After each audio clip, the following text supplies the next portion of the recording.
Assalamualaikum warahmatullahi wabarakatuh. Perkenalkan, nama saya Ririn Melinda Purwasari. Saya dari kelas 5B. Di sini saya akan menunjukkan hasil dari review jurnal artikel yang telah saya lakukan.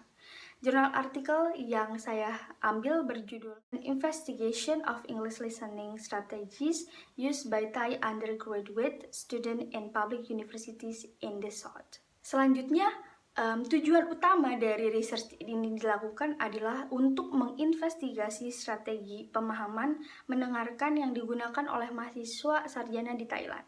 Lebih spesifiknya, dalam research ini terdapat 3 research question, yaitu apakah strategi teratas dan strategi terbawah yang digunakan oleh siswa.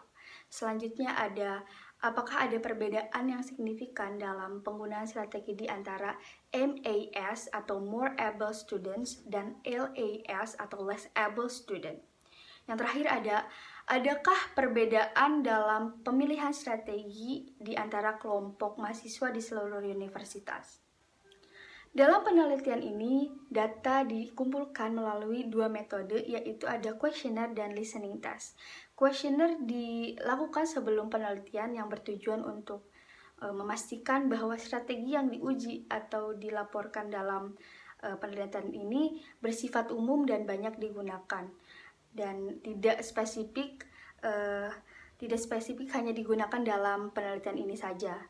Selanjutnya ada listening test. Listening test ini dilakukan melalui metode audio CD yang diputar sebanyak 2 kali untuk mematangkan jawaban siswa. Dan tes ini dilakukan selama 30 menit yang bertujuan untuk mengetahui kemampuan mendengarkan siswa. Listening test ini terbagi menjadi 6 strategi atau dilakukan dalam 6 strategis. Di antaranya itu memory strategies, cognitive strategies, compensation strategies, metacognitive strategies, social strategies, dan affective strategies. Selanjutnya ke bagian findings. Findings pertama ini untuk menjawab research question pertama.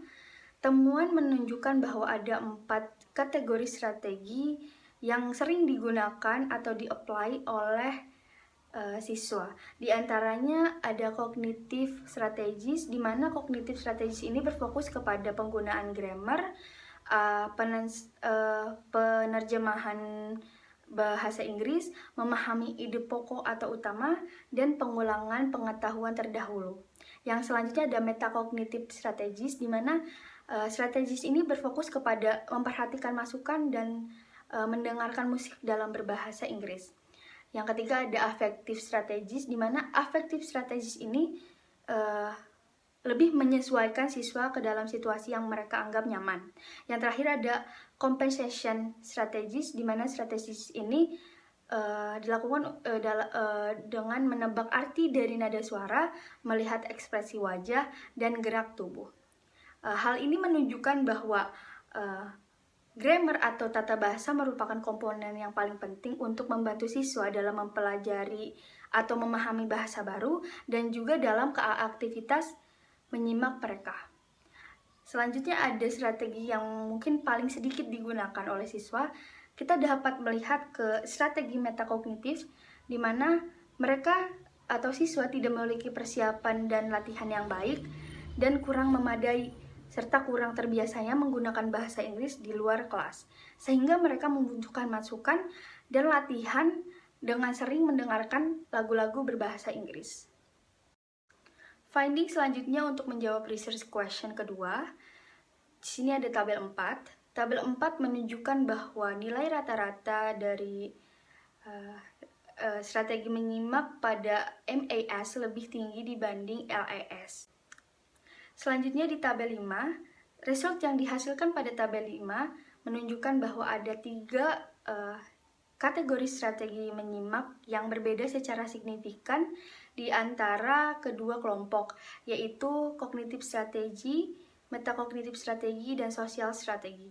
Dari hasil penelitian, MAS dianggap lebih berusaha untuk meningkatkan kemampuan menyimak dan memiliki motivasi yang solid untuk belajar menyimak dengan mendengarkan lagu-lagu berbahasa Inggris dan berlatih secara aktif dengan teman. Hal ini menjadi alasan mengapa MAS memiliki kemampuan menyimak atau mendengarkan lebih baik dibanding LIS. Ketiga strategi tersebut mungkin berkontribusi secara signifikan untuk meningkatkan kemampuan mendengarkan atau menyimak siswa. Finding terakhir untuk menjawab research question ketiga. Pada tabel 6, hasil analisis one-way ANOVA tidak menunjukkan bahwa adanya perbedaan yang signifikan dalam penggunaan seluruh kategori strategi menyimak di antara kelompok siswa dari masing-masing universitas. Namun terdapat dua strategi yang menunjukkan perbedaan signifikan. Selanjutnya, pada tabel 7 ini menunjukkan bahwa hanya ada 3 kelompok siswa yang menunjukkan perbedaan yang signifikan dalam penggunaan strategi. Hasil tersebut mencerminkan bahwa kedua strategi yang dijelaskan pada tabel sebelumnya mungkin memiliki efek positif terhadap pemahaman menyimak siswa.